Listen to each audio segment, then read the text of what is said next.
Alright guys, I've done the scoring and the winning conditions. I'm not going to go over these. They're fairly simple. Whenever we hit a particular score, we're going to win. That's not really the problem here. We need to somehow present the score, the current round, and all that jazz to the player so that the player knows what the hell is going on instead of just having these prints being printed out onto the console. As you can see, player 2 score gets player 2 gets the score in, etc., etc. That's not something that we want. First of all, it's not going to print once we deliver, because this is only for development, so these don't get executed on the actual launch on the packaged product. So what we need to do is create a graphic user interface allowing us to present this information to the player in a more appropriate fashion. Just let's put it this way. Okay, so what we need to do is create a new folder here. So I'll call this GUI, and we need to create an object that will represent the graphic user interface. So let's go ahead and create the widget blueprint, and I'm going to call this one. Just going to call this score, because this is basically what it's going to be doing, and I'm going to open it. I'm also going to create another one, by the way, just so that I can show you something. It's going to be the pause menu. So this is going to be what we're going to show when we pause the game. Now, for now, of course, there is no functionality like this, but we will build this in. What I want to go over is the actual menu and how the whole widget system works. This is the UMG in Unreal. Okay, let's start where we usually start, and that is by taking an overview of what we're looking at right now. On the left side, you'll see the palette. I actually should probably hide this so it doesn't get in the way, and probably hide this so it doesn't get in the way, and hide this so it doesn't get in the way, and hide this so it doesn't get in the way. Now, from the top left going down, we're going to go through the palette, the actual hierarchy, the animation tab, and the details panel. You'll also notice that at the top right that you've got a designer bit and a graph bit, which has its own set of firing events with a unique identifier. This is basically for anything in the UI is client only. It doesn't get executed server side, which is obvious, right? You don't want your other players to have the menu from the others. They want to have their own menu. So there's that. Now, we're not going to dive into multiplayer stuff just yet, such as client and server sides and authorities, etc. But just remember that any logic that you put here is only going to be available locally. Okay, now what we want to do is take a look at what we've got on this upper side. So I'm just going to collapse these. Now, first and foremost, you will see that we've got several categories. Each and every category has its own container. So the common is the most commonly used category, the most commonly used pieces, but that's really not all. What you do is essentially you grab something, let's say a button, and you put it in the middle of in your canvas, and you're presented with this canvas by default. It's always available. That's not to say that you can't make extra canvases. So if I go ahead and search for canvas, you'll see that I can get another canvas, and I can drag and drop this off as well, and now I've got two canvases. The thing is that this canvas is going to be parented to the canvas panel on the top. What this means is essentially that you should consider this canvas panel to be your the screen player's the player screen. Okay, this is all normalized, so whatever you put here, this is going to be essentially the screen. You can obviously resize this, but I wouldn't recommend resizing this stuff. Generally speaking, you don't want to be bothering with that unless you're making something specific, such as, for example, a pause menu. But for now, this is going to be our scoring menu, because this is going to be the HUD. That's another thing to consider. This is going to be the heads-up display, something that is not interactable. It's simply it presents information. It's information driven. Now you'll notice that as I drag the button here, that it kind of nested itself into the canvas panel. The canvas panel is an object that supports an infinite amount of children. It can have as many children as you want, and in fact, there's the cool bit about this is if you hover over any of these boxes, they will actually show you, and it will tell you what kind of functionality this is. For example, the canvas panel, as you can read this off yourself, but in the bullet points, you'll see that it has many children and it's an absolute layout. It also supports anchors. Now, when we talk about absolute layout, it means that everything here is normalized. This will look the same currently it's set at 1280 to 720, but it can be anything. Excuse me. Now, of course, you'll see that I have this grid over here, and it should be helpful to a degree, but it's not really something that you should be too worried about. Generally speaking, you'll be working more with anchors. I'm not going to go through every single option here, because there's a lot, right? You've got yourself progress bars, you got yourself an expandable area, which actually I have no idea what that is for. Oh yeah, okay, so this is like a click and it just expands itself, right? So there's that. For some reason it doesn't actually have a thing to see, but hey, look at it yourself, find out what this actually does. I'm pretty sure this is just when you click, it just goes into a bigger area. Then you've got your inputs, such as combo box for for strings for people typing in their names, and it goes into a drop-down list maybe. A spin box is actually pretty cool, because it's essentially it's like a slider. So you've got that, right? You can actually slide between a value, between values. So there's that you can have present to your player. You've got your optimization, such as an invalidation box. As far as I'm aware, this is for your it's best used for multiplayer, because this allows you to cache stuff if you're loading something or whatever. Then you got the panel itself, save zones, overlays, and all of these have different sort of functionalities, but they also have a lot of similarities. You got some primitives, such as a circular throbber. Now this is basically a loading screen, you could say. You also have a regular throbber, which is a horizontal sort of thing going. And you can see over here in the throbbing bit, where's my throbbing bit? As you can see, I've got a number of pieces. I could maybe make it more like this, and here I also got some things I could play around with. You can also change like a bunch of stuff, such as images, etc. But this is just for throbbers, right? This is for loading screens. Every single item has kind of their own situation. I'm gonna go over what the button has, because it's probably the most universally used thing. Buttons are very widespread. But you also have things like special effects, such as background blur, which is, by the way, pretty nice. That's not to mention it's the only type of thing you can have, but the background blur is, well, it's essentially that. You could have that in the main menu or something, or in a pause menu. Blur is good. Blur is easy to use, and really, it doesn't require a lot of finessing to get it to look sort of presentable, right? So background blur is fairly useful for a background whenever you don't want to actually have an image or something to overlay whenever you go into your pause button or even into your main menu. So that's useful. I'm pretty sure that you can add more of these in the special effects, because it's kind of weird having only one in the special effect, only one filter. You could have sharpening, or just, for example, whenever you pause the game, you could create a cell shading effect, or some kind of edge outlining or edge detection. Have an edge detection shader, and then make it more cartoony, comicsy like. You also got uncategorized stuff, such as import key selectors and Windows title bar area, which they're just that. By the way, I think I'm pretty sure you can unlock everyone. You can open it in Visual Studio, assuming, of course, you have the required source files being generated. So currently, of course, this is not going to happen, because it's not going to find it. As you can see, could not find code because it hasn't been generated. But you can obviously open these and just take a look at how they work, and if you're so inclined, you can make one yourself. That being said, there's also the user created bit. So notice that, remember that I created a pause menu.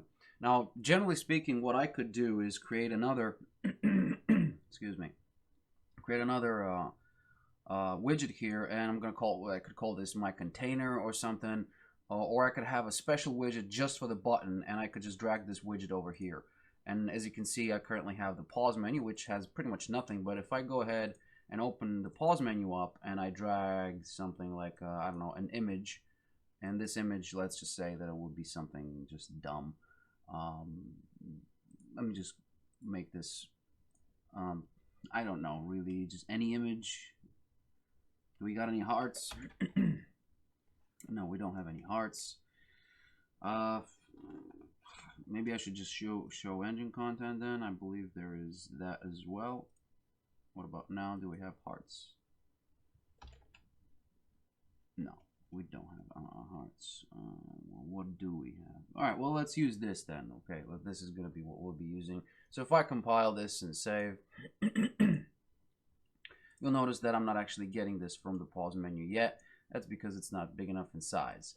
Well, I mean, it is, but this is kind of basically what happens. Now, the thing is that no matter how I resize this, of course, this is not really going to do much for me. But the thing is that these things have their own sort of functionality, right? For example, user-created stuff does not have children. You can't actually add a child to this because a lot of everything here is considered, you know, the way the menu works is through parent-child relationships. So whatever it is, be it positioning or whatnot, you will be using your parent-child relationship, and this is your hierarchy here. So if I grab a checkbox, for example, and I drop it off, I can parent it to my button from here. I can parent it to my button, and as you can see, it's now in the middle of my button. However, I cannot parent my button to my pause menu because the widget cannot have children. Now you could sidestep this, assuming you know, let's just make this smaller as well, something like this. And again, this is absolute, so it doesn't really matter what you're doing. In fact, I should probably undo that. Crap. There we go. Let me just snap this like this. I could actually, for example, in the image say, well, I want this to be a named slot, and because it's a named slot, it'll allow me. The named slot is essentially a thing that is a child on its own. So this supports children, as you can see here, allows you to expose an external slot to your user widget. So what's going to happen is when I compile and I go to my score, now I have a named slot. This is not going to be visible, by the way. The named slot here is not going to be visible to you know, to the player. This is not going to be rendered, so to speak. So you can add anything. For example, you can grab this checkbox and put it over here under the name slot, and now you've got yourself a pause menu with the name slot and a button. So there's a lot of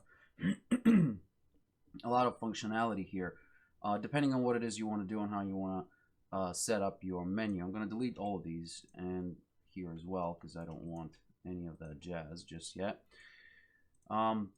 So let me just grab off a button again, and we can take a look at what we have available. Now, because the canvas is the overall top priority here when it comes to you know, when it comes to the hierarchy, everything that you position here is going to be relative to the canvas. Now, to make this easier for you, let's say I want this button to be right in the middle of my canvas because, well, let's say this is a pause button. Okay, I want to pause and unpause. And I want this thing to be positioned in the middle. Now, if you take a look at the upper right corner where our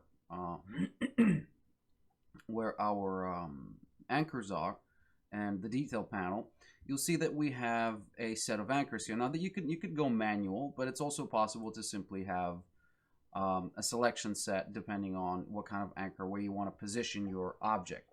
Notice that you're not limited to a single anchor. You can actually split your anchor into, you know, bits and pieces so that you can have a different sort of situation.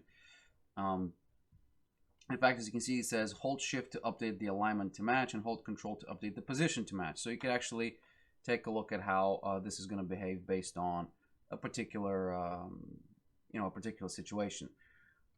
So how does this, what is an anchor anyway? Well, the anchor is basically the position where it's the pivot point of your, it's basically, yeah, it's the same as the pivot point in 3D and 2D. It's not the pivot point, it's just the anchor or where your object is going to be. So relative to that point over here at the top left corner, I'm currently in position 920 by 484. If I zero this out, my button will, you know, position itself at the top corner. Now, here's what's going to happen. If I decide to move this to the center, and as you can see, you know, I'm moving this and my position actually changed. I'm pretty sure I need to just hold down and click this. So with control, this will update the position to match.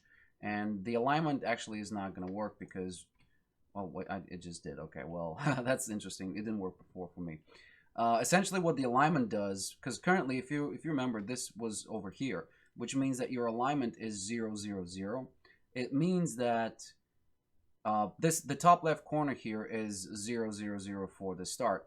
In reality, this is 1 and 1, and this is 0 and 1, and this is 1 and 0. So you kind of have this split where everything is normalized, and in order to have something in the middle, you have to use your alignment. Now, obviously, you don't have to do this over here, but you could just go ahead and say this is 0.5, and this is 0.5, and this allows you to have something that is centered. Now, another thing to mention here is the Z order. If you got some if you got several overlaying things, like let's say you have an image here, the image is going to be kind of put on top of your object. If you have this higher, I think it should not be an issue if I make this higher. So there we go. Now, even though this came second, so the image is kind of, technically the image should be second because it's on top. It's lower down the hierarchy. That's how rendering works, right? The lowest one thing is the last thing to be rendered. But the thing is, because we have the Z order up, this will be rendered after it has higher weight. That being said, let's go ahead and take a look at what else do we have here. Now you've got the anchor, but you can split this manually. So you could go and split this up like that, allowing you to position the widget in, you know, a particular fashion. So whatever it is I'm doing here, I could be using something like this.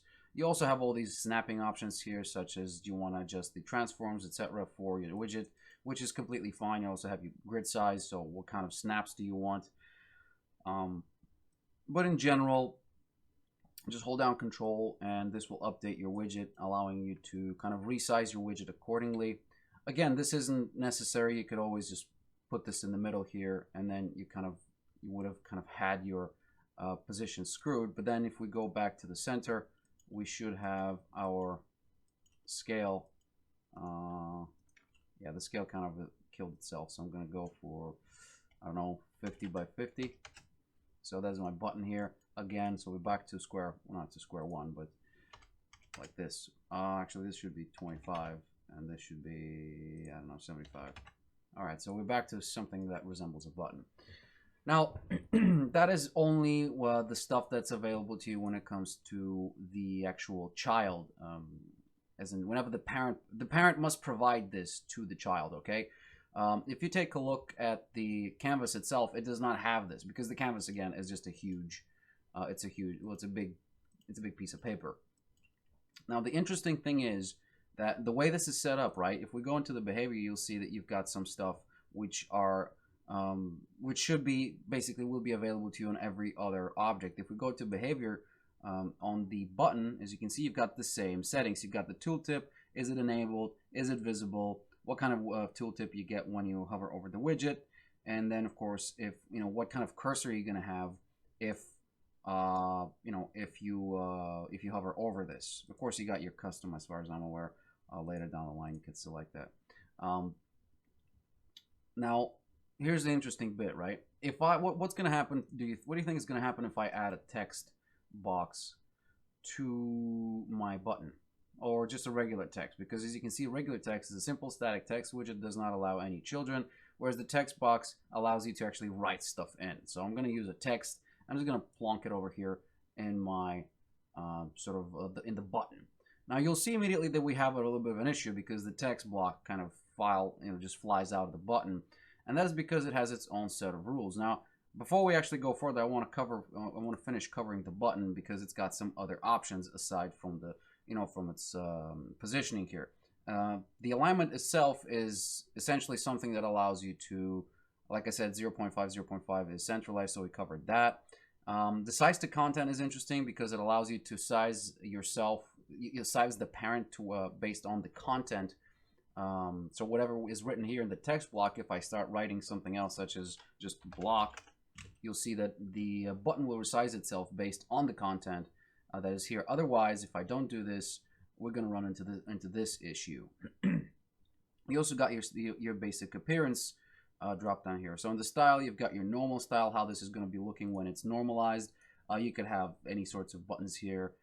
Maybe this could be some kind of a devil or whatever. I don't know what it is you're doing, but you just make your choice. You've got your image size, standard image size, what kind of tint you want it in, and how do you want to draw it as. It'd be the border image or whatever. You got your margin as well. The hovered color, so let's imagine that currently I'm going to hover this. So there's my tint. And let's just say that I want this to turn reddish, or something like that whenever I hover over it. Of course, we don't really actually have this just yet here, which is unfortunate, because we don't have this in the menu. If I play right now, nothing's going to happen. We don't have this anywhere, so that's an issue. But we're going to go over this in a little bit. I just want to go through the button itself completely. Now, the style, I'm not going to go through the whole thing because it's pretty much the same for every single bit. I mean, it should be fairly self-explanatory how the style works. You've got the color and opacity stuff. How do you want it to look? For example, you could have a. Oh, sorry, my bad. I'm currently in the text. Am I? Oh no, this is actually for the stuff inside the button. Okay. You got the background color. There it is. So this would be something like the color of the actual button. And you can actually go ahead and break this down. The style itself, this should probably be some other color than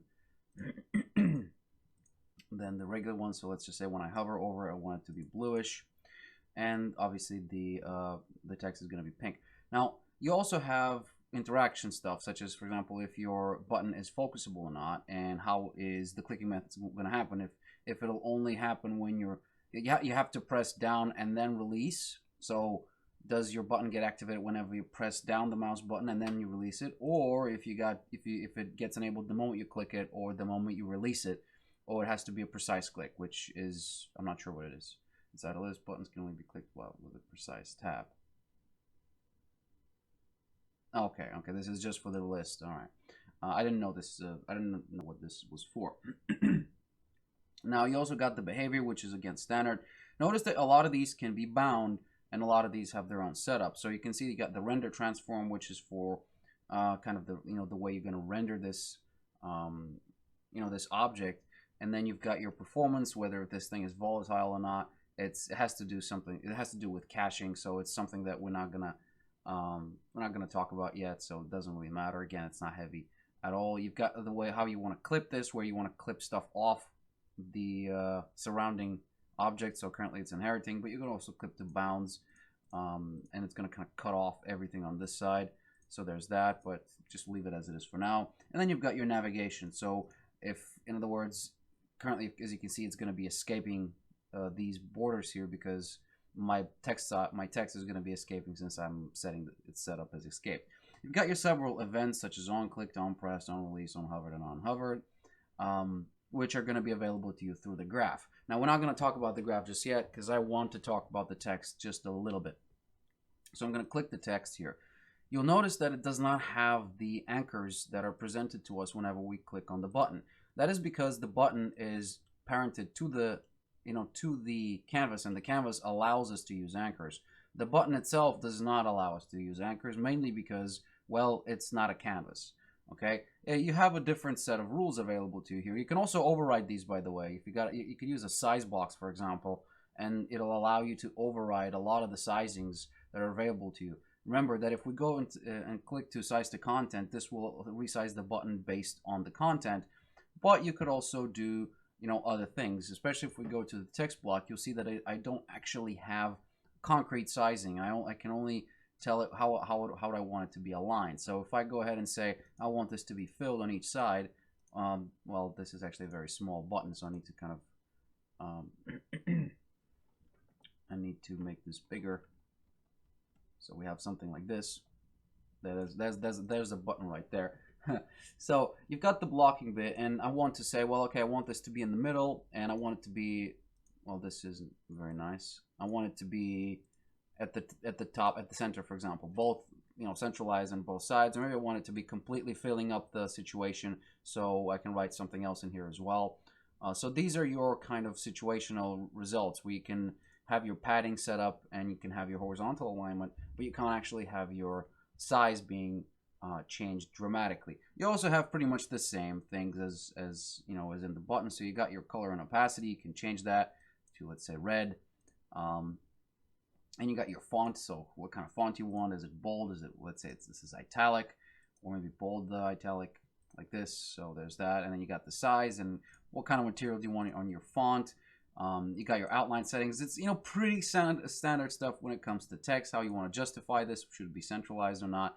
Notice that this is different from the alignment here. So if I go ahead and centralize this, I could still use my alignment here to be on the right or left side. You're just not going to see this because I'm currently centralizing this. However, if I go ahead and make this like max, if I max this out, then you will be able to see this. So it's kind of like a secondary layer of, you know, of positioning. Then you've got your margin. So what's the, you know, what's the difference between the top and the left? So this could be 0.5.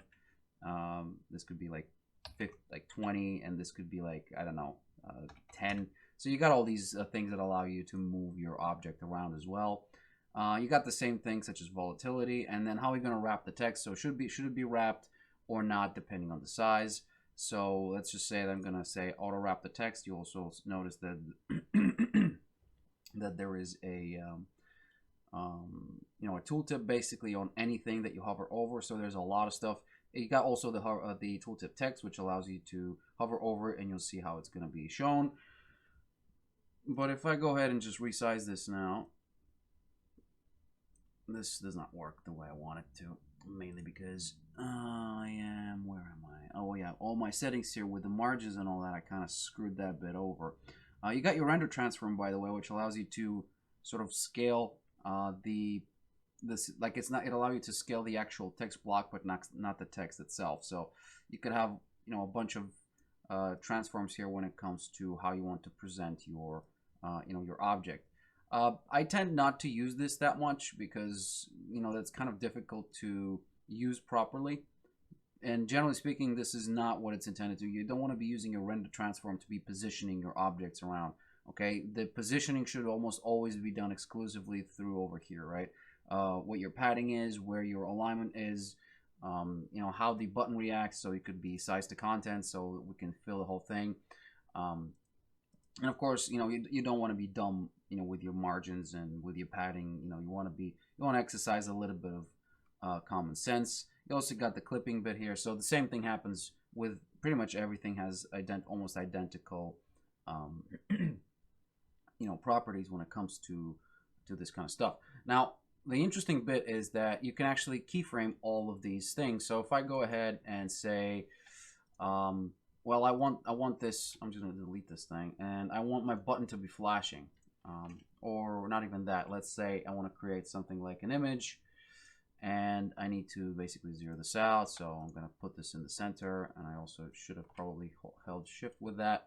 So I want the opacity here to be, I want this image to be, you know, blurring in and out. And let's just say this should be something like, I don't know, there we go, an anchor, not an anchor, oops. Come on then, an analog, whatever this is, hat. So apparently this is an analog hat. This, I really don't see how this is an analog hat, but whatever. Let me just fit it size to content so that it's a little bit more square. And let's just say that I want to have, this also could be my crosshair, by the way, you know, just as easily. But let's just say that this is some kind of image that I want to, notice, by the way, that I can't actually scale this because it's set to size to content. So my size does not actually matter here as long as I got my size to content set. So if this is 64 by 64, this will be reset automatically based on that. Now, of course, you could perhaps force yourself into creating other situations, but for now, this is pretty much all I need. I don't want to go too gung-ho. What I wanted to show you is the animation itself. So you could create something such as a fading in and a fading out effect. Now, at the bottom corner here, it will recognize the animation track is very similar to the one that we see pretty much everywhere else. Maya and, you know, if you've used Spriter, it's going to have it similar. But what you want to do is create an animation here. It's going to call this, let's imagine this is our crosshair. So let's just say fader. So I want something like this. And then if I click on it, I'll have my track. I can add a bunch of tracks here for different things. Like you could have an entire movie almost play out here. So it's a fully fledged animation editor. Make no mistake. This is not, you know, some half-assed thing. So you could pretty much animate, you know, almost anything that you want. So let's just say that I want to create a, where's my opacity here? The image, well, there must be an opacity. There's my alpha. So I want to have my alpha, you know, being keyed. So I want to go from this, which allows me to go into, let's just say I want to do this over 2 seconds. 2 seconds being the actual, you know, thing. You also have auto keyframing somewhere here, I believe. I'm not sure. Oh, well, by the way, notice that you also have absolute, additive, and relative sections, allowing you to really have a lot of, you know, you have a lot of functionality when it comes to that. But here, I want to create a key like this with an opacity of 0, and there's my key, opacity of 0. So if I play this from here, but then imagine if I want to go back. So after 2 seconds, I want to go back to this situation. So this will be, again, a keyframe of 1. So as you can see, you can, by the way, flip through these keys like this. But as you can see, if I play now, my image will be showing up and down. Now, if you want more control than you already have here, let me just stop this. You could, for example, take a look at some of these keys and add more of them. Double click this obviously to hit this. But if we go into your if we go into the animation keys, you'll see that you got a whole animation curve editor here, allowing you to play with, you know, to create a different set of keys. So let's just say maybe I want this not to be Gaussian like this. Maybe I want this to be linear. So I'm just going to select this and I'm going to make this linear. And now I'm going to have a much more different, you know, a much more different result. Whereas before I had a Gaussian, if I just select this, before, if I had like automatic here, where's my automatic? As automatic tangents, and if I just play this, you'll see it's a lot smoother. And again, there's loads of different things you could do. You know, you could maybe adjust this yourself like this, so this will be faster. Move this up and down so that it's not as realistic. Maybe I should just break these off. Break, and then I could, let's see, maybe adjust this like that. So as you can see, it's flashing differently now. I can have, you know, I don't know, whatever I decide to have, I can have here. That's how my flashing will be, for example, performed. The important thing, of course, is to have your looping points to be, you know, identical. And I can do the same thing with every single channel here. There's just green, red, blue. Not to mention that I can, do this to every single, well, almost every single property here available to me. So this is a very, very extremely powerful tool when it comes to animating stuff. Things moving across the screen, you know, breaking down, I don't know, whatever it is you're doing with your menu. Frankly, I think it's overkill, but if it comes to a menu, I really don't think there's anything you can't do. I mean, there's very few things that you'll run into where you'll be like, oh, Jesus, I wish they had this in, or you know, some such else. By the way, you can also bind almost every single functionality, such as, for example, the tooltip or the behavior, if it's enabled or not, or the visibility, to a, I'm going to delete this.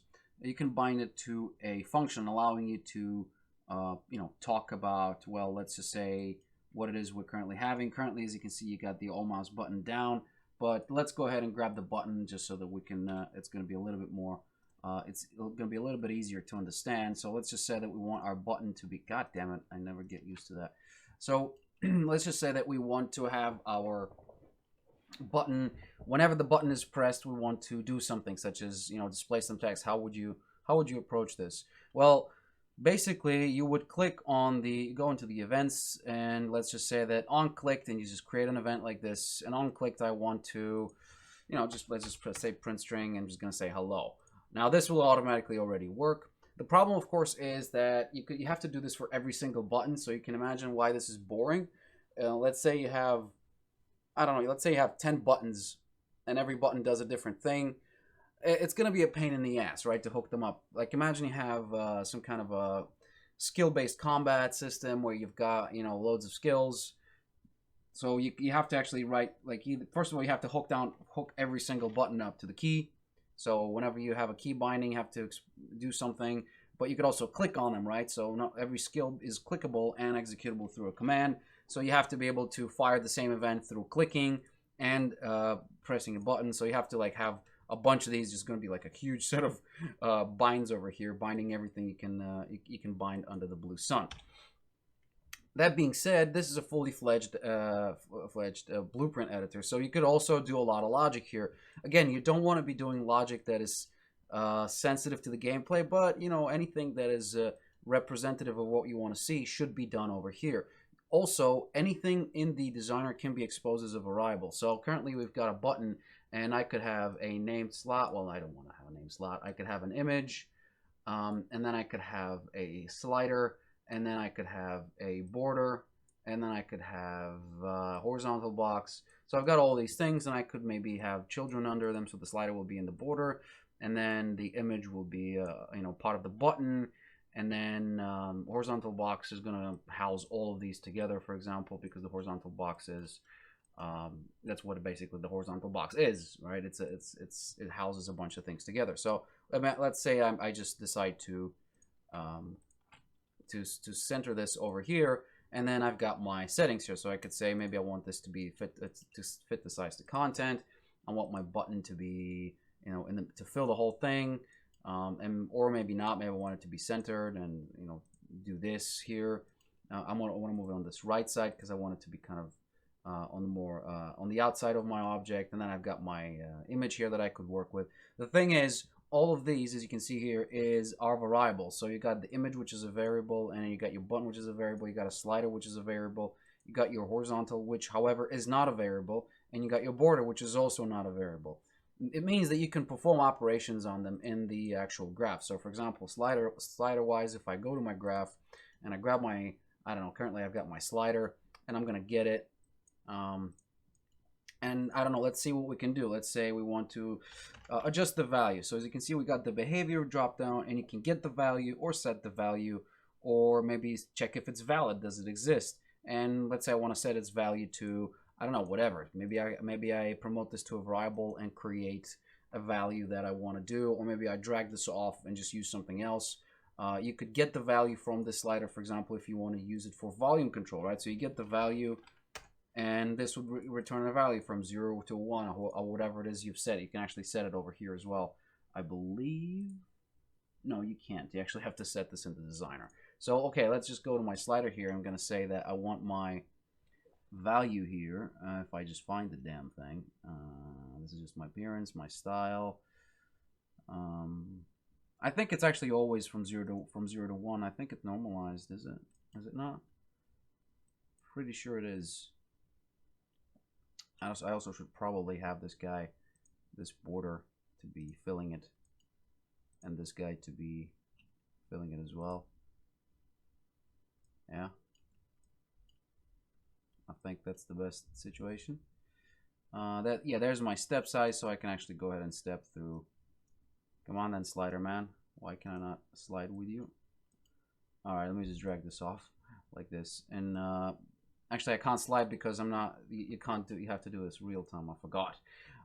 Here I have my value. As you can see, there it is. So I'm sliding through, and it goes from 0 to to 1. So it's something like this.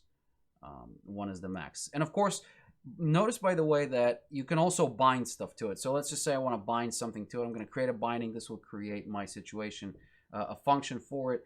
Currently, it's getting the value. I can of course rename this into slider value. And once I compile, and you'll see that it's bound to slider value. And the slider value itself could be, you could get it from anywhere, right? You could get it from the game mode, so you could go get game mode, and here, for example, you would cast to your, to your game mode. Well, this is of course not the game mode I want. Cast to game mode worms, and let's just say that I got anything. Let's just say I have my master volume there. I don't know what kind of master volume do I have.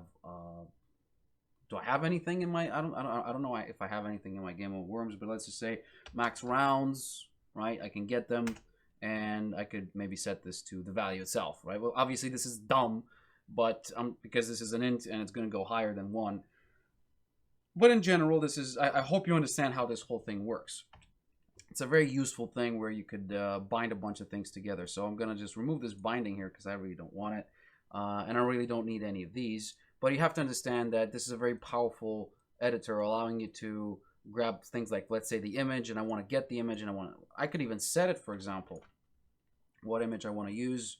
I got no images here right now, but you could use for whatever. And you got all the same. Basically, anything you see over here is exposed to you in the code as well. So let's just say I want to say, well, I want to see if, to enable or disable my image. So I'm gonna enable, set is enabled, and is enabled true or false, like I want to flip it or not. So there's really all these options available to you when it comes to these variables. Now, of course, as your graph grows bigger and bigger, this is of course going to create some problems for you, because eventually you're going to have a bunch of these. So you do want to keep yourself somewhat modular when it comes to the situation. So let's go ahead, and I should probably remove engine content so that it's not as ridiculous. Let's go ahead and create ourselves a scoring mechanism. So I'm going to delete, well, basically everything here because I don't really need this. And I'm going to grab a text, just a simple text, and I'm going to pop this over here on this side. Now, the text block itself is something that we will be using for the score for the player. We've got, of course, 2 of these, right? So we want to have this. This is actually not a. Unfortunately, this is not a variable, so I can't actually access it over here. You'll see it's not available to me. So I need to set this to be a variable if I want to actually work with it. I could also wrap this with a border. One thing to note is you don't have to actually grab whatever it is, something. Once you've just positioned your object and you're just happy with it, and all of a sudden you need to grab something, what you would do is right click here, and you could wrap this with I don't know, well, let's just say I want to wrap this with a border. Currently, of course, this is not what I want because my border is kind of not the best situation when it comes to that. So I want to have a size to content. Because my border is white, my text is also white, this does create an issue. So maybe I need my border to be a different color. So let's just say I want my border to be, actually, sorry, this is my content color, my bad. I want my border color to be, so my brush size, and let's just say I want my border color to be, let's just say it's blue. Okay, blue. So the left player is going to be blue. We can of course hook this up to, let's just say let's imagine that we can let the player create their own sort of color, their own worm, and then whichever color the worm is, this block is also going to be the same color. But for now, we'll just leave it as it is because again, this is only for, I think this is going to create a little bit of an issue because we're kind of having blue. I don't know. Let's use pink. You can't go wrong with pink. Pink is kind of universal. So there's my text block, but of course I need 2. So I'm gonna duplicate this like this. So I've got 2 borders now. This of course should be on the other side. So if we go into the anchors and we just move this guy into the other side, you will see that now it's, I got both of them. Both of them are kind of on a different spot. Now, here's where it gets really boring because this is what you'll have to do. Imagine if I had 15 or 16 people, you might have to do that manually. Maybe you could go with an array, but at the end of the day, there's a lot of binding that is just mundane. So this is kind of boilerplate, not completely, but it's kind of boilerplate. If you don't know what a boilerplate is, it basically is the generic stuff that you have to do in order to get something to work.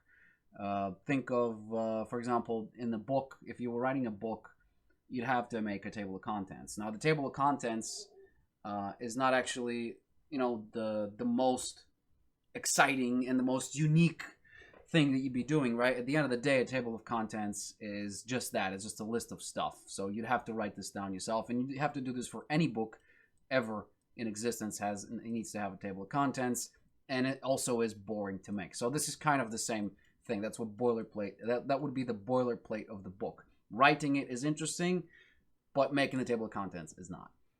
So, or for example, you're filling out a form, you need to fill out your name. This is what boilerplate is.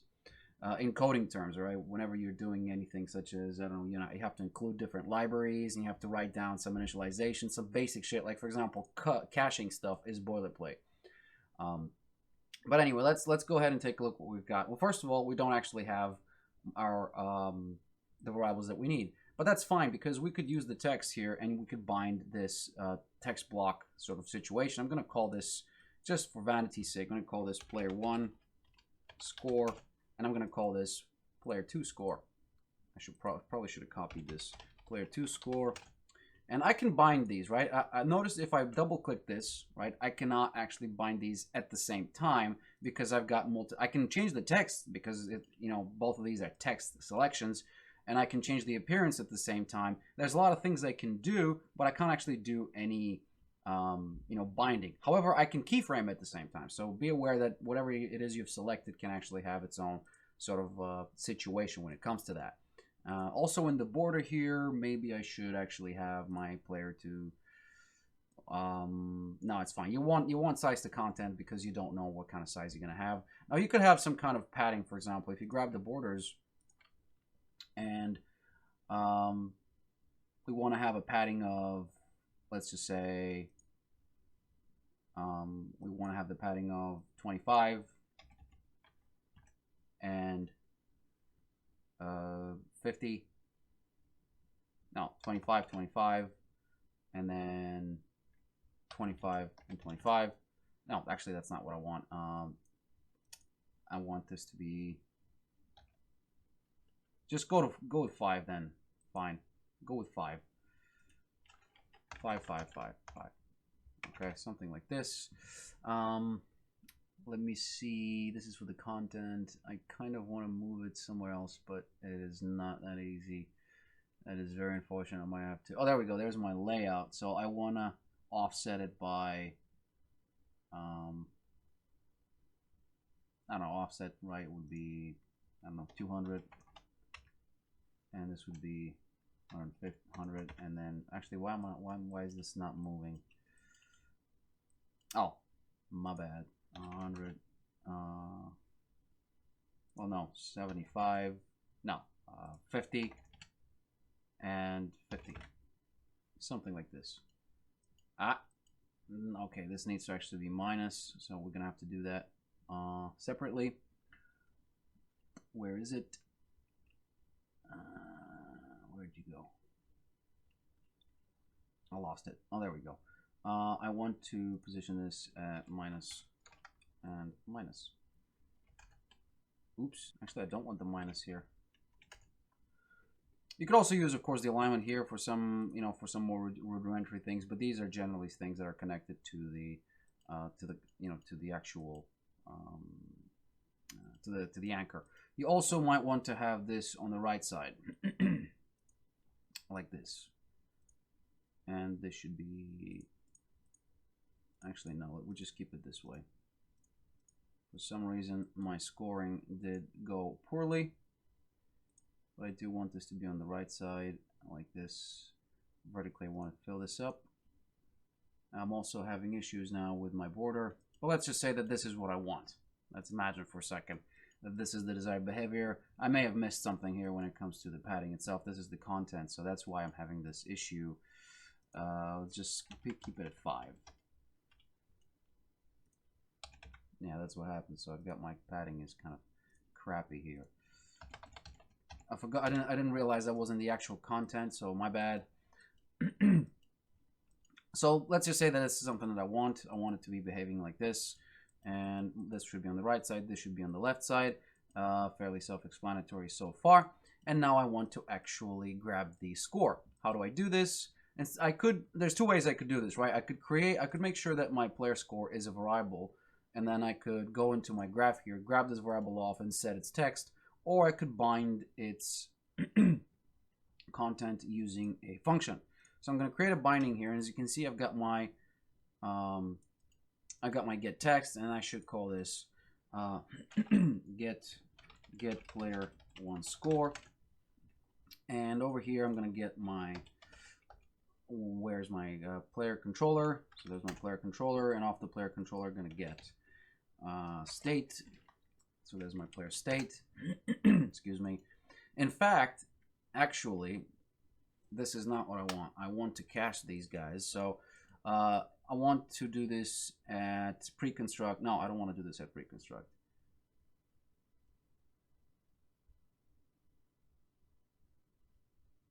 Yeah.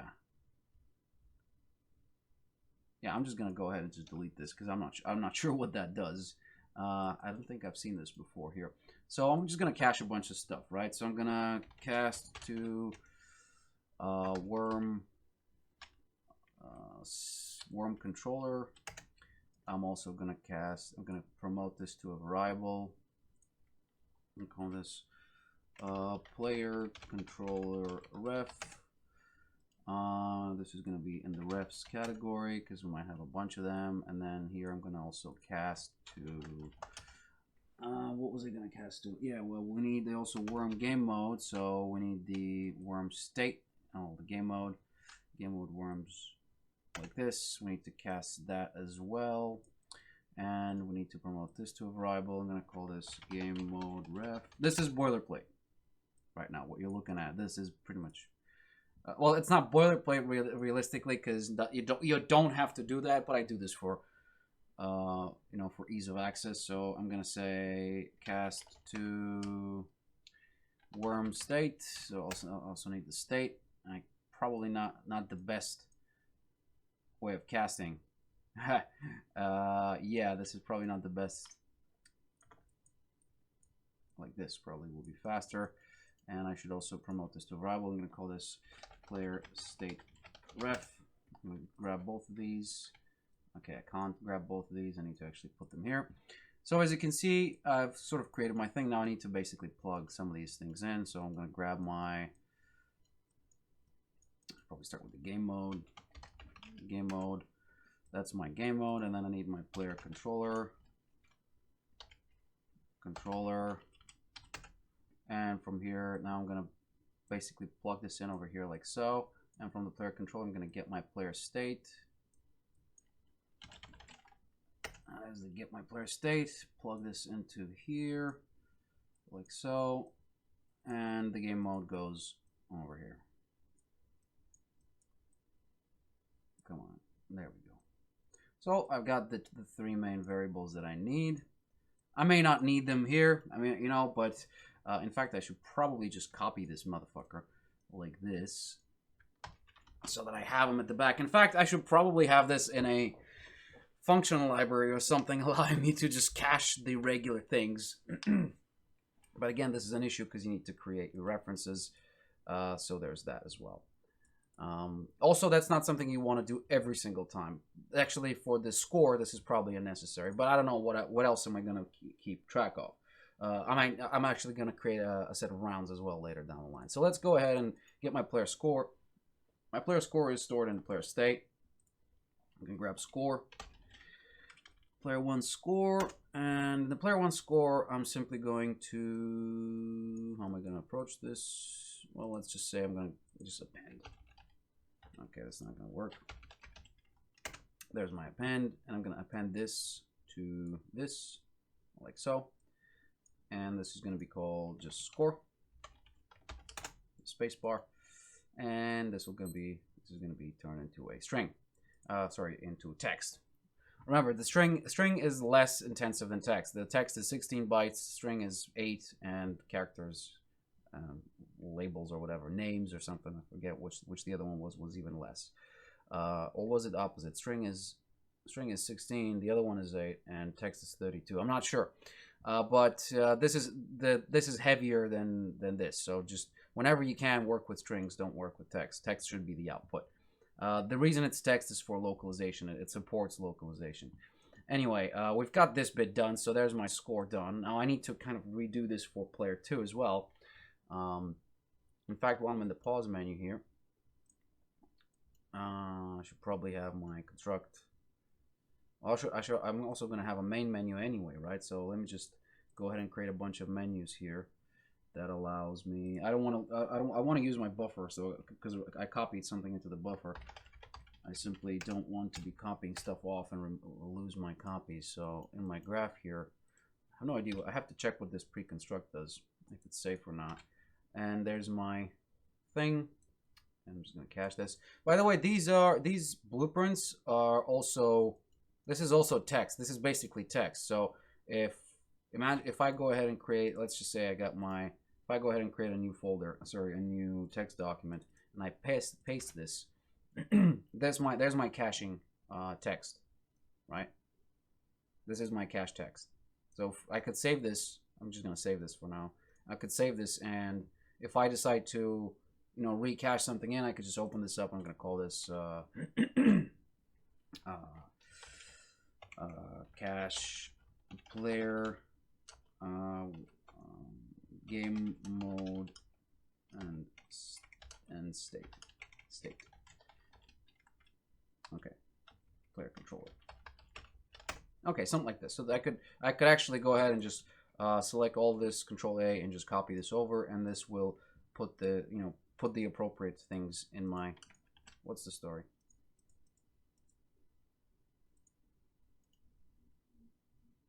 Okay, this bugged out on me. All right, cancel. All right. Crisis averted. Save all. Before we actually lose all the important stuff.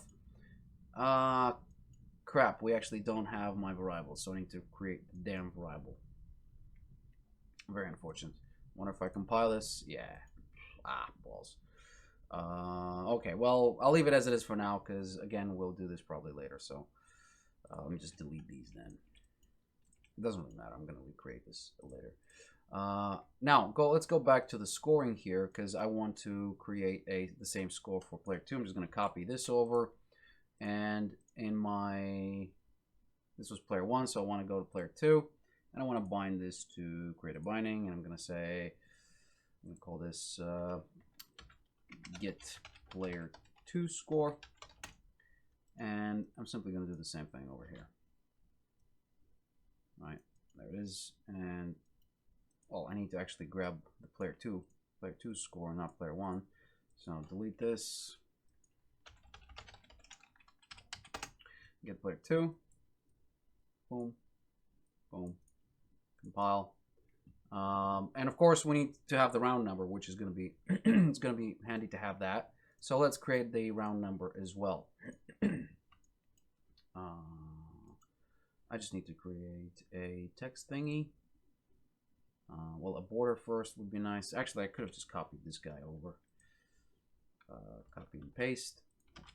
Well, paste. Right, there we go. Put this at the top, like so. And this should be called, instead of player score, this should be called round number. So this is my round number, and maybe I want to have this in different colors. So let's just say that I want my border to be, oh, I don't know, green or blue. Let's just say it's blue, something like this. It's not necessary anyway. Maybe I should lower the alpha a little bit, but let's just say that this is kind of what I've been working on, and I'm happy with this. I should probably have some padding here from the top, such as I don't know, maybe +5. No, I want to go on the y-axis, and I'm going to go 5, 10, 20, 25, 35, something like this. Yeah, something like this. So I'm going to compile this, and we need to go into the behavior for this and grab myself the text, bind the text, create the binding, and here I'm going to say get round number. And pretty much the same thing as before. I'm just going to paste this. Crap. Okay. Easy peasy lemon squeezy, like this. Just paste this guy in and put this out the string, like so. Instead of score, it will be round, and instead of player 1 score, in fact, I need to grab the game mode reference, round number, get round number, and we will print this out like so. So something very simple for now. Again, this is really not something that is not changeable, so you can change this at any given time, so it's fine. Let me just close these guys out because I don't want to have a bunch of them. Now, if I go ahead and play the game, you'll notice that I ain't got nothing, which is unfortunate because I want to have my score being represented, and that's not something that I'm getting. So in order to do that, we actually need to, well, create this thing, right? So in my game logic, remember I have a HUD class, and the, okay, and the HUD class, I need to create this situation here. So how we're going to do this is simply on, well, on event begin play, maybe there. Again, this is probably best whenever you create, but let's just say that whenever we begin to play, when the game starts, because this HUD class is going to be created when the game starts. And here we're going to say, oh, well, I want to create widget, and the widget is going to be called, well, score. Well, user widget, I don't know what that is. I want to be grabbing the score, and the owning player will be get player controller, and that's going to be my owning player. And the return value, obviously, I will get the actual object, right? This is the class because it doesn't exist, and I will get the object itself, the score. Now I need to assign this guy. First of all, I need to check if this worked out. Actually, I could check if it's valid or not. So, but let's just say for posterity's sake, we should check that if it's valid. Doesn't really matter, but let's just say that we're checking this, and of course it is going to be valid. And then we're going to say, what was it? Add to viewport. Oh, it was a viewport. Okay, you should, come on. Add to viewport. You don't want to add it to player screen, by the way, because that's a different thing. All right, this is a different thing for like it's for player specifically. This is the viewport entirely. Okay, so this is the, as you can see, adds it to the, always read this stuff, by the way, it's always good. As you can see, it says it adds it to the game viewport and fills the entire screen unless the desired blah blah blah is called to explicitly set the size. Here it adds the widget to the game's viewport and a section dedicated to the player. So if you had like a this is for split screen, right? I could use this for our thing, because you know, technically, actually I think this should be better, but because we have only one player, that creates a problem, because you kind of need to give which player you want it to kind of hit it. I think.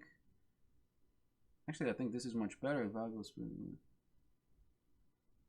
Over portion of the viewport, but then, yeah, but then that's only for split screen. We don't actually have split screen, so I don't know. You could use this for your game if you have split screen, obviously. But because I have one camera shared for two, one camera is sharing, two players are sharing the same camera. This is something that I do not want. So I'm gonna do this. I'm gonna add it to the viewport, and well, that's pretty much it. You can also, by the way, add the sort of input mode for the player. But for now, let's just say that, you know, it's very simple. You also might want to show the cursor, but we'll do that later as well. Should we hide the cursor is automatically hidden, and as you can see, we've got ourselves the score and the round. So if I play this, currently it's the first round, and boom, I just scored once. You know, basically scored once. And if I keep playing, there's my ball, and where is it? And there it is, first hit, and maybe I'm deciding to be, oh, I actually lost. Okay, I need to check why I lost here, because I'm not sure. Oh yeah, there's the hitting. I needed to probably add a delay, or some such.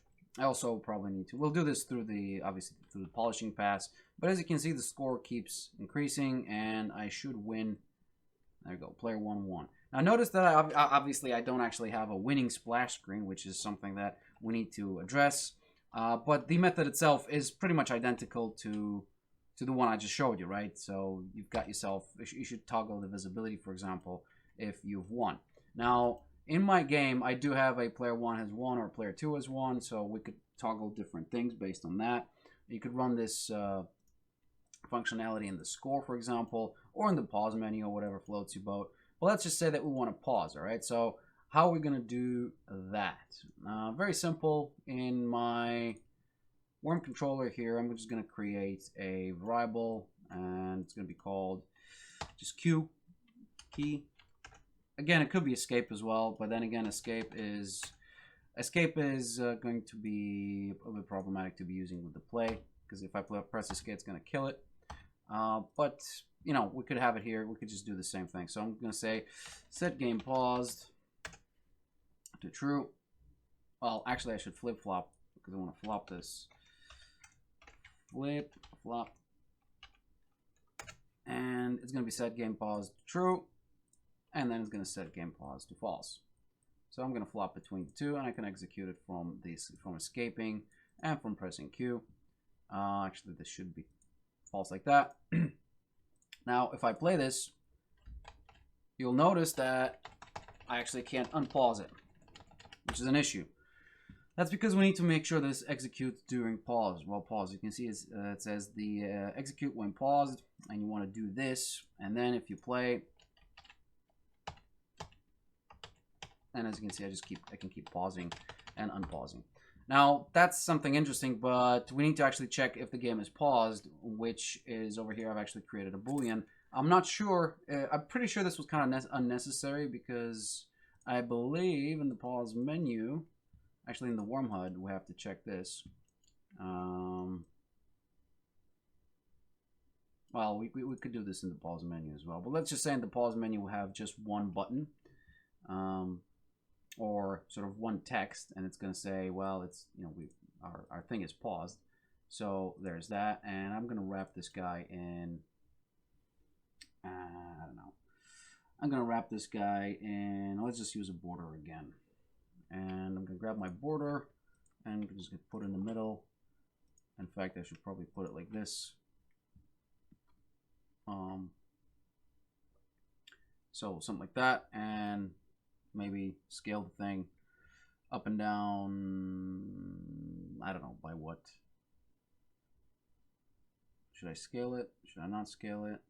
Let's just scale this like this. So there's so that it's a little bit more visible. Okay. There's that. So we've got your size, and let's just say this is what I want, and I want this to be blue.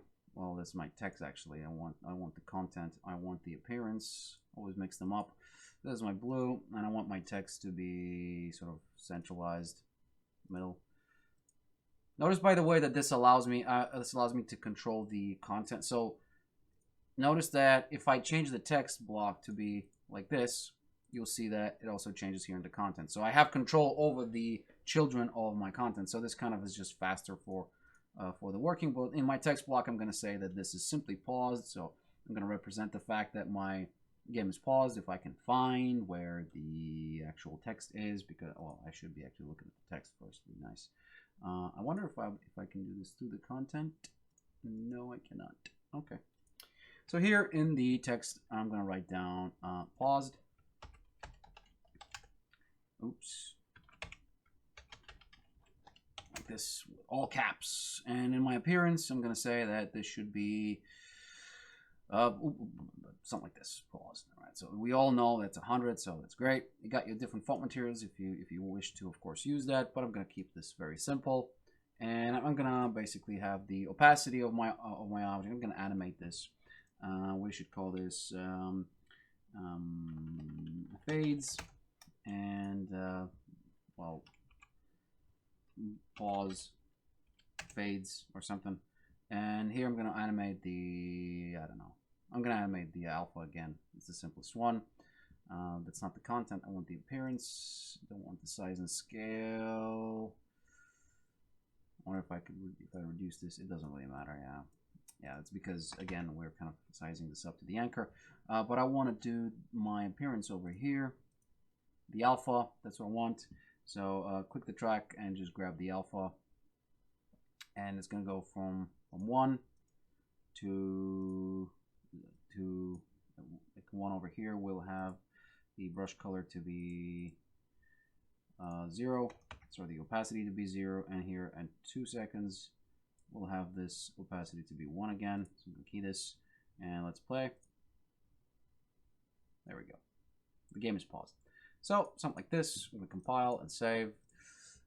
Generally speaking, it should be best if you save first and then compile, because if you have compiler errors, you might crash. So always save first and then compile. Go to graph, and let's just say that we want to on event construct.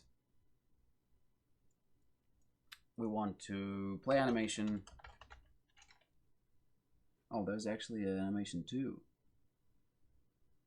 Oh, to a specific amount of loops. All right, that's pretty cool. Didn't know that existed.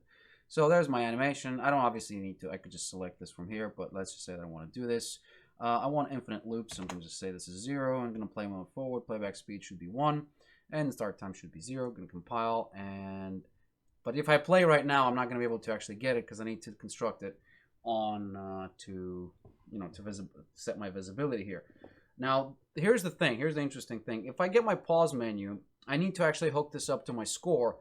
In fact, all of this should be hooked up to my HUD. So let's just say that I have an entirely new user widget. It's going to be my heads-up display. If I open this and I grab my user-created widgets, so I got my main. Actually, I don't want my main menu. I got my pause menu and my score. This is what I kind of want. All right. So I got my pause menu. This should be centered like this. There's my paused, and I've got my score, which should be, I believe, centered like this. No. No. Like this. Sorry, there we go. So I've got my stuff back here, and they're operating on their own situational. They're kind of operating on their own because if I play this now, I'm actually not constructing the HUD. I need to construct the HUD. So let's just say I want to construct the actual HUD.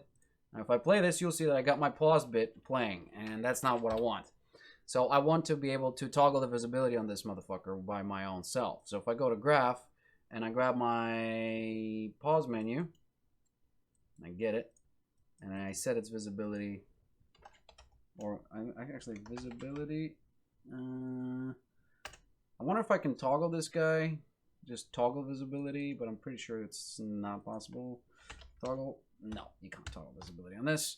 But I need to actually set the is paused thing. So Q, if I press Q, is Q key. Can I grab key? No. Is paused. Is game paused. So there we go. I can actually grab the Boolean. And if it's true,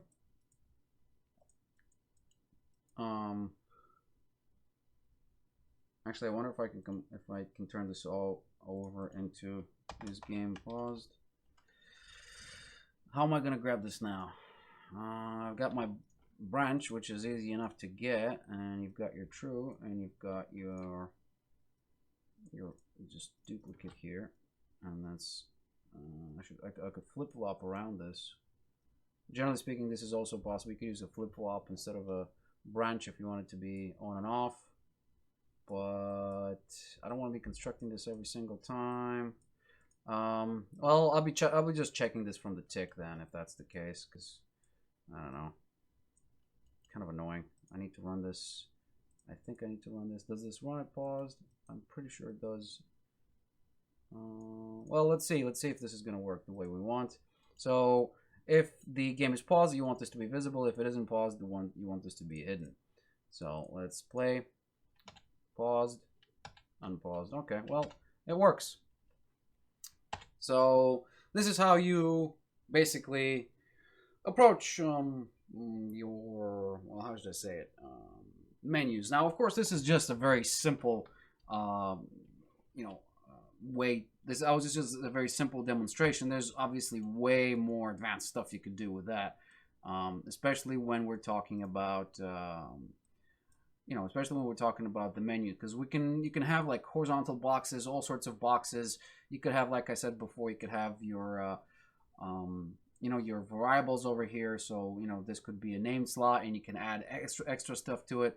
Generally speaking, I would like to, I just create my stuff here, and then I have this approach where my logic could be separated. Of course, look, you could have just had this in one canvas, right? I didn't need to have a pause menu and a score. I could have just had a menu in the in-game menu, but I think it's much better if you have your HUD, which is going to create your HUD, which is going to create your one object. You don't want to be creating a bunch of these. At least I don't. And you also, whenever something like this happens, you want to be setting up, whether you want to show your cursor. So show cursor. Why do I not see it? Here we go. Get show mouse cursor. Ah, you need player controller. Yeah. But whatever. Whenever you want to show the mouse cursor, for example, let's say whenever we pause the game, right? Whenever we pause the game, we want to show the mouse cursor. So in the HUD, in my graph here, let's just say that we want to show mouse cursor. Well, I need to grab my player controller, and of course I didn't cache this. Oh, god damn it, man. Okay, we need to redo this. So there's something handy here. I didn't have to cache this in the warm HUD. I needed to cache this in the actual HUD, but this is where my handy dandy cacher will actually come and save the day. And there you go. As you can see, we've got this bit set up. Now all I have to do is simply create some variables, and this is going to be worm controller, well, player controller ref, so player controller ref, and here we will say that we've got the player state ref, oops, promote to variable, player state ref, there's my variable like this, and I also want to promote my game mode into my game mode ref, and this is going to be in the refs category, and dunk these over here in my refs category, and we've got it down over here. So right now I could grab my player controller reference, and I could say show cursor, show mouse cursor. I just want to set it, so here I'm going to flop one side, and then I'm going to flop the other, like this. And here it's going to be target, and show mouse cursor is going to be true whenever we are paused, and it's going to be false whenever we are unpaused. So this should be pretty much it when it comes to my game. So let's play, and there's my mouse cursor when the game is paused, and mouse cursor disappears when it's not paused. So that's pretty much it, guys. This is the basic functionality that you want. And again, this is kind of boring because there really isn't much excitement going on, but it's better than nothing. Again, it's up to you how you want to approach this. You could have your pause menu here, and you could work in the pause menu. For example, you don't even have to, you could fire the animation off somewhere else.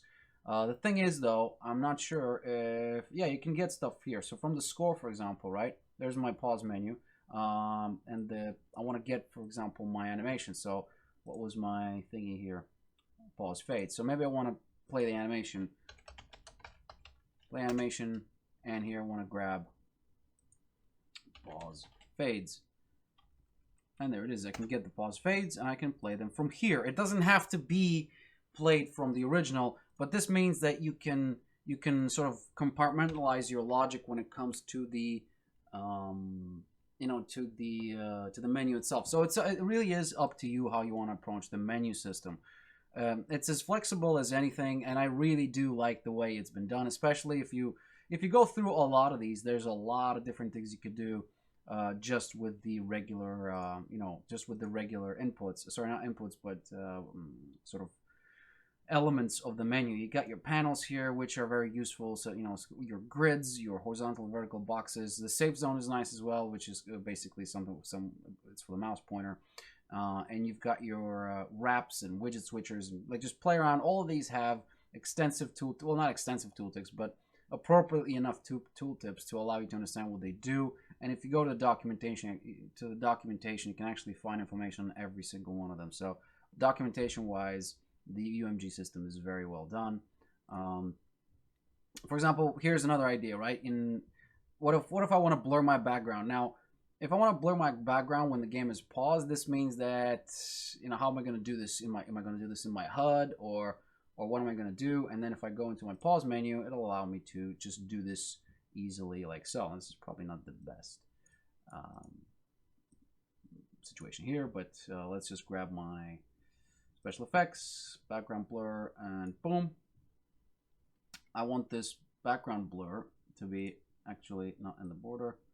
Well, it has to be in the border. I want this to be worldwide. Compile. Let's see if I can play. the blur is actually not effective because I need to set the blur. Blur strength should be somewhere like, oh, wait. I don't want to do that. I should have it at the top, like so. So there's my background blur, play, cute.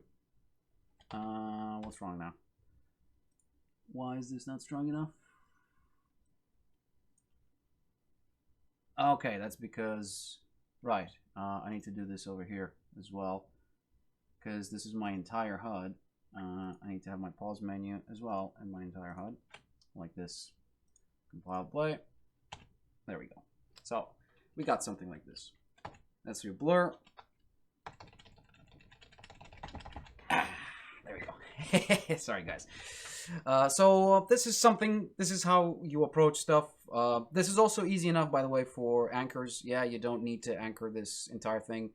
If you position stuff properly in your pause menu here, you don't need to position stuff properly here. If you don't position them properly here, you need to position them properly here. But generally speaking, whenever you have a big ass canvas like this, because it is canvas over canvas, right? This is canvas number 1, and this is canvas number 2. And you want these to be overlaid on top of one another. That's where your Z order comes in, right? If you get in trouble with, if you want to have something to be specifically shown, like in the pause menu, for example, I'm not going to just have paused here. I'm going to have a menu on this side, or maybe at the bottom, or whatever. You know, then we could, or maybe I want to blur this entire thing, so I want my score to be blurred as well. If I play this now, you'll notice that my score does not get blurred.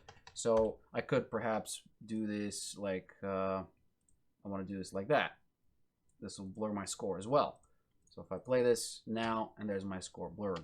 So it really is like, and if I don't want to do that, let's say I got a bunch of these and I simply want my score to be at the front, I could say, well, I want my Z order to be 1.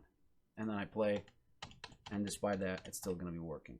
And if I want a specific object, I'm not sure if I go, let's go ahead and test this out. Let's just say I want my round number to be actually, you know, very, very high up on the Z order. So I'm going to say this is my 10. This could be 10. I'm not sure if this will work now. If I, yeah, this is only per object here. I'm pretty sure that's how it is.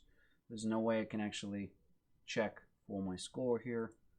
Yes, that's the only thing that's the only unfortunate thing. The Z order on it is local, not global. I kind of thought that that was not the case, really.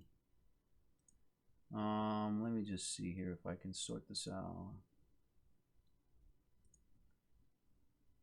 Score is okay. Z order is 1 on my pause menu, right? And then the score is 10.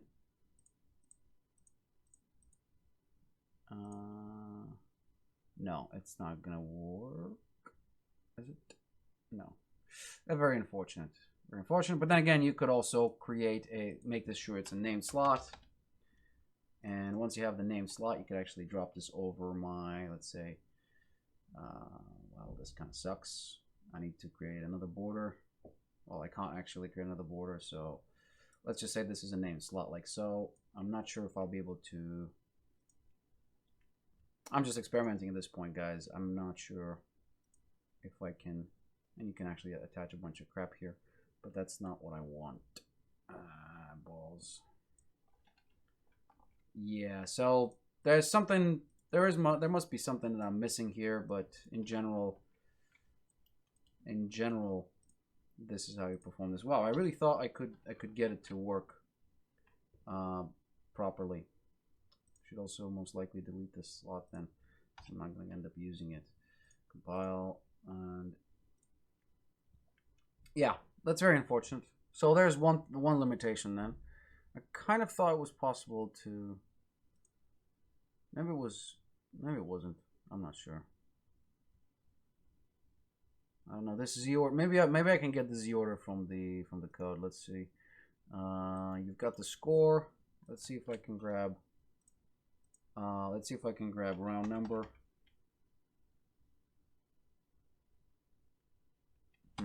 I need to actually set this to a variable. So let's just say this is my border, round border. and compile and see if I can get that then.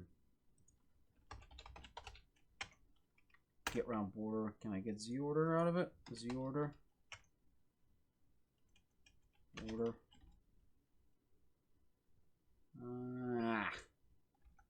Why? I don't want that. Z order. Can I get Z order at all? I should be able to get it. Get Z order. That's just for the canvas panel, though. Well, that's unfortunate. That's just for the canvas, then. Wait, what am I doing? I need a canvas panel. Actually, yeah, this is self because it's kind of us. Yeah, there's no way I can get the order. Ah, there we go. Oh, actually, wait, this is not context sensitive. Yeah. Well, that's it, guys. Unfortunately, that is a limitation that I do not know how to bypass in Blueprint. I kind of thought that it was possible to stack these. I know it's probably done so that you actually don't, end up having a bunch of these things together. So there's one limitation. If you want to have something blurring out, then you might have to move this round number somewhere else, or you have a separate button with the round number. Because nothing is stopping you, by the way, of having an entirely new canvas. So you could create an entirely new user interface widget and create a score button or a round label, and then this round label you could just add it to the to the screen. So it's entirely up to you how you want to approach this. I kind of thought again that the Z order would have made a lot more sense here on the actual canvas. So there's something to. There must be a way to do this. I'm not sure how, but there must be a way to do this, because otherwise it would make very little sense. You need to be able to expose elements through others. I kind of thought again the Z order was not local. But that's pretty much it. That's all you need to do, guys. You basically check, you need to construct your object, okay, in the HUD here. Sorry, in the warm HUD. So you need to construct your object, and then once you construct it, you simply add it to the viewport. Now, there's a bunch of other things, like for example, you could check if, you could set the control method, so you can set input mode into UI only, game only. So whenever the game is paused, you want to be able to set the input. Like, for example, let's say the game is not paused, but you still have the menu out. You want to be able to click only on the UI. So you go to set your input mode, UI only, and then, do you lock your mouse and you check if it's locked on capture or always locked, and you select which widget you should focus. So currently, of course, we don't have a widget that needs to be focused because we don't have one created, but we could just return the value of the HUD, and we could do something like this, right? So this would be UI only mode. And then after you're done, you could set the input mode back to game, to game and UI, or maybe just the game only. And again, the target should be, I think it should be the player controller. Yeah. Just grab this off and just dunk it over here. And don't do this, right? I mean, I'm just doing this because I'm showing you guys, but don't have a bunch of spaghetti sausages flying around. Make sure that if you're using, let's say I'm using this, I need to actually perform this. The best situation would be, because as you can see, I've got several uses for the same thing. Can I grab them? I need something more. Let's say I need another one for player controller, right? This is extra now. This is bonus. And I've got like this. It doesn't matter. As long, these are functions that require. So there, I got one over here, right? And I've got one right over here, and then I got one right over here. And I'm grabbing the same. Grabbing off of the same object. That's not really ideal. So what you want to do is just double click on something here, and then simply replace it over here, so it's a little bit more, a little bit more appropriate. And maybe move this over onto this side and grab this off over here. It's just a little bit more readable. Otherwise, you got a bunch of spaghetti sausages flying around. The only time I think it's acceptable to have that is if you got something like this. Like, I mean, this is just going straight through, and it's fairly self-explanatory where you can understand where this is coming from. Of course, if you got others, such as this, right? If this is, for example, you're dragging this off of here, then this is an issue, because then you have no idea, which object is coming from where, because they're all coming from the same side. Right, so even though it makes a lot of sense, and you got a bunch of things, just make sure not to stack these if you're super far away, okay? Here, if it's just a valid check, it's very easy to understand that, yeah, it's the same widget coming in. But later down the line, obviously, this gets a little bit more confusing, especially if these are different methods, right? You've got your controller, and maybe only this one has the controller. This one has game mode. So you got the game mode going through with the controller. You don't want that. This was just a little bit of a tidbit that I think was important to kind of throw in here. Now, what have we done so far? I'm going to save all of this stuff here. If we play the game, we've got ourselves a round, we've got ourselves a score, and we've got a animated pause button with a blur. Now, of course, we don't have any buttons here yet. We don't have any menus, but I really don't think there's a point in me going over how to create a menu here, because it's as simple as, let's just say there's my pause menu. Where is it? There's my pause menu. It's as simple as going ahead and creating a, let's just say I want a horizontal box. So I would grab something like, where's my goddamn panel? So maybe vertical box, because I want it to be on the side or one of the sides. I grab my vertical box. I create this vertical box here. It should be at the bottom, by the way, not on the thing, not on the blur. There's my vertical box, and then I start adding buttons. So I got button 1, and then I got a spacer.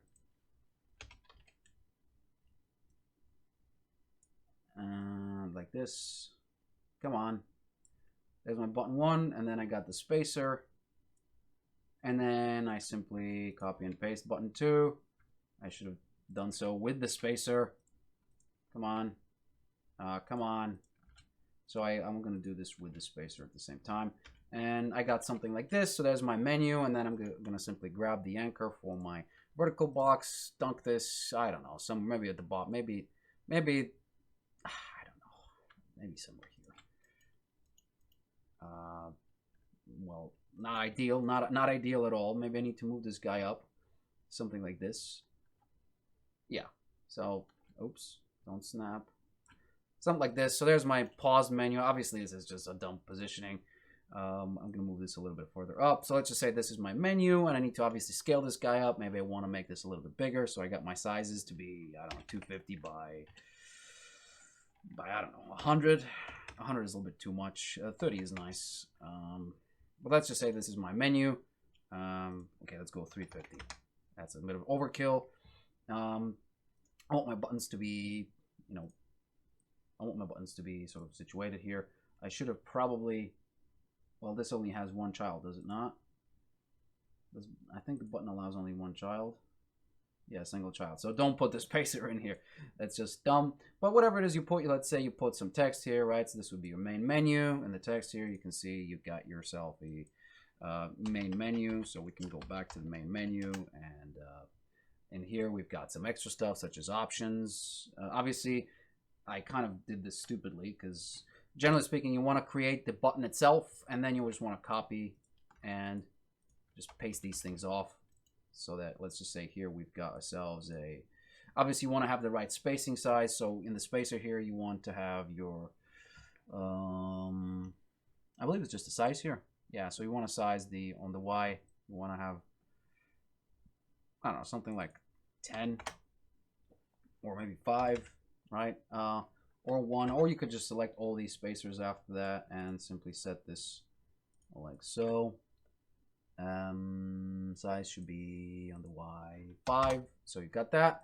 And then the main menu here, I just have a bunch of text, so you could go ahead and create, well, this would be my options, right? And this would be your, I don't know, this would be your, I don't know, let's say if you got inventory, this would be your inventory, right? If this was like an online thing, you could have your something else such as players or kick player, for example, right? And then you've got your exit game, because you always need to be able to quit the game. This is standard stuff, so you go quit, right? And that's it. And then you just basically start assigning functionality to the object. So there's my vertical box. I should probably have size to content put, yeah. But okay, let's just put it this way because I really can't be bothered right now. So you've got your vertical box here, and you've got your options. So let's just say whenever you press the quit button, so I'm going to press on the quit, and here on clicked, I'm just going to say exit, and just go quit game. And there you go. And you got the quit preference if you want to quit or whatever, and you got the specific player. Specific player should be player controller. I don't have player controller. Okay, you get player controller. Sure to cache the damn thing here as well. And I also need to get my, I need to cast it. This should be fine though. Could it work? I think it will work. If I play, quit game, there we go. I didn't even need to cast it. So there you go. As you can see, it's pretty simple stuff. You just play the game, and now I've got this button done. So I've got this button done. But the problem, of course, is notice that if I play this, and notice that I actually cannot. I have to click twice. So I say I have to go to quit, and then I have to double click this. That's of course because the thing is not in focus, or maybe it's because the window is not in focus. I don't know. Let's see if I just clicked inside the window. Yeah, you still need to click twice to get this thing done. So there's that. This is just done by checking if it's a valid thing, or maybe you want to have your focus, set user focus to this particular object. So this is the focus into the button. We'll play this, and I do this. Actually, this is not what we want. We want to do this. My bad. You want to do this before. You want to do this over here on construct. Although technically this is just toggle visibility, so this will actually be a little bit of an issue. Yeah, you need to do this elsewhere, and it's going to tell me widget does not support focus. Yeah, user widget need to be focusable. I believe I may have missed the focusable bit. Vertical box focus. No, it doesn't support that, but you need to be able to focus onto the thing. So that we would do this from the HUD, for example. We grab this event tick, and when it's set visibility to thing, you just go ahead and set to focus. Focus. Set user focus. You also need to check if it's valid, I think, as well here. You need to check if it's valid. You have to check if it's valid. Validation will do this. I think. I'm not sure. I am not sure. But let's just say that we've got something like this. Player controller reference. Again, this is just for test. I'm going to delete this. I just want to see if that was the method. No, that wasn't the method. What the hell was the way to do this properly? Okay, now I can't actually even click the quit button. Oh, there was an error. A lot of errors. Okay. Yeah, well, I'll have to figure out what was the way. It was focused. It was something to do with the input mode. Oh yeah, the input mode. You have to set the input mode. Input mode. UI only. I think that's and there you go. Widget to focus. You want to use your main menu focus, and then you don't want lock. Let's see. Okay, I'm still double clicking. There was something. I just don't remember this right now. And again, it doesn't really matter. You'll find this. Just a quick Google search will pop this off for you. And it's a very simple thing to bypass anyway. I think it had something to do with validation. You have to check if it's valid. But in my case, it just didn't work out the way I wanted it to work out. So I'm going to compile this. Ignore this last sort of method lesson type deal because it didn't work out the way I thought it would. But all in all, I think it should be fairly self-explanatory how to make a menu. Again, this is very, very annoying because you just got to do this over and over and over again. So my pause menu, I have to go into my option inventory. Just delete that so it's a little bit more appropriate. And then the inventory button, you go ahead and on-clicked. And as you can see, once you like this is on-click button 0. But then, you know, you probably should rename these later down the line as well to the appropriate thing. So you got your kick players. Now this would be another button.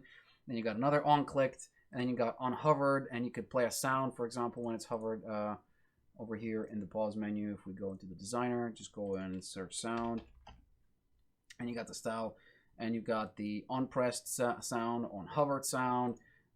Like really, there's just a lot. Like, I mean, there's a shit ton of stuff you can do through the menu, and I don't think it's just the same method, right? It's the same approach, but the results are just vastly different. So I don't know.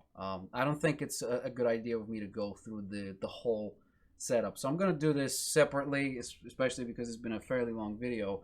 I'm gonna do this on a separate, just on my own, and I'm gonna show you what I've done after we're finished. After I'm finished with this thing, I don't know how long it'll take me. It's a fairly boring thing, but the important point here is that by now, once you're done with your menu, you should have a playable game.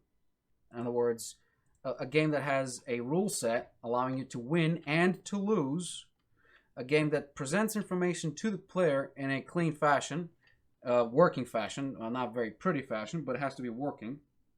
In other words, as you can see, I got my score and my rounds. Now, this is just, I just need the functionality. I can replace these with pictures and remove a bunch of things and change the font and all that jazz, but I want the functionality. So that's what you need. You need to have a functionality of a mechanical game where you could actually get some gameplay done. So you need your player controller to be available so you can move around and play. These things, basically this stuff needs to be exposed to the, developer, in other words, yourself, so that you don't have to go dig into the game graphics or whatever. Make sure you're able to balance and modify stuff for your game in an easy fashion. You also need to have a functioning animation set, so your animations need to be playing. Again, that doesn't have to be ideal. You could always change the animations. I mean, these are kind of lame. I have to go ahead and modify these and probably change the speed, but that's after the polishing pass, of course. That's during the polishing pass. That's what happens. And then you need to have yourself the set of rules that allows you to just to play the game, make the game playable. You don't need to have all the necessary ingredients, but I do recommend you create your pause menu and you create just the basic things such as exiting the game. You don't need to create the options menu. At least don't do it yet. I think the options menu is one of the more boring aspects of it because there's a lot of stuff, especially if you want to go graphics options, etc. That's something that is really quite boring. Keybinds and all that too. But what I want you to have is a playable game that we can actually run a polishing pass through. The reason for that is because the next video will be entirely polish based. Like, this is pretty much everything that I'm going to be doing with this game in terms of framework. After that, it's just, sorting out the animations, figuring out how, just fixing some of those issues. For example, the landing is not what I want. I don't want my landing to be so slow. I want to speed it up. I don't want my rotation to be centralized on my player. I don't want my ball to be so light so it just flies out. I want to see just position my ball more accordingly to the situation, not just anywhere, because as you can see, the ball currently is even not on the right alignment. I want to see, maybe figure out where my like if I want to give the player the ability to actually track, once the ball is off screen, if it's going to be just using the shadow, or you want to use this. But I think the shadow will be fine. But let's say if you want to know how far the distance is, the round counter could be a little bit better, or the score could have like pips or something where you're filling up a health bar or some such thing, depending on the score. And then you got something such as overtime flashing here, right? Just regular polish, and maybe we could add some trees on the side here. Maybe we could add like a ship in the background. We could animate this, for example, so it's a little bit more like a net instead of just a grate, which is exactly what it currently looks like. And give it something more than just a regular material. You can see it's currently basic floor, but we could even redo the UVs for it, because the UVs are a disaster right now on it. That's what the polishing pass is for. I add some sounds. In fact, I think in the next video we'll be adding the sounds instead of doing the polishing pass. Yeah, in the next video we'll talk about sounds, because I think it's about time that we have some sounds enabled. Don't put the sounds too early in your game. That's one thing to be aware of. Don't put the sounds that are too early in your game. Once we go for the sounds, I'll also show you how you can create a global volume slider, etc. But don't go ahead putting sounds too early, because once you know, even though it might sound cool a little in the first to have like a background song and just it really creates it really animates the game and really gives your game a feel of a game, because without the sound this just looks it just looks lame. Like, this does not have any satisfaction. You don't get any satisfaction of playing this without having any different any sort of sound effect cues running through. However, it allows you to iterate through the game without having your head blown off by the same tune, the same song, or perhaps the same or the same sound effects. Because at one point you'll actually get sick of just launching the game. Again, you could turn off the sound by default, if you had like a volume thing, so that's not a big issue. But I'm just saying that generally speaking, it's best not to put sound too quickly in your game. That's one thing that I can tell you right now. So go ahead and fix up your menu, sort out your little pauses, and play around with the widget system in general. Figure out what's the best approach for you. Maybe you want to have like one widget and have all the logic in that one widget, or you want to do this. You already clearly saw the limitations with the Z order. So as you can see, my blur right now is kind of meh. It's gonna blur everything. I happen to want it to blur everything, but maybe that's not exactly what I want, because again, I could simply just drag and drop this over like that, and this kind of prevents me from blurring the entire object. I think. Where's my thing? Why is my pause menu? Oh, it's actually 1. It needs to be 0. So right now I can blur it like this. But I don't know. I'll see what kind of approach I'm going to take. What is this? Focusable. We do have a focus somewhere, do we? I did have a focus put somewhere. Yeah, I want to do that. But yeah, just make sure that you have something functional. All right. So I'll see you guys next time when we add some sounds.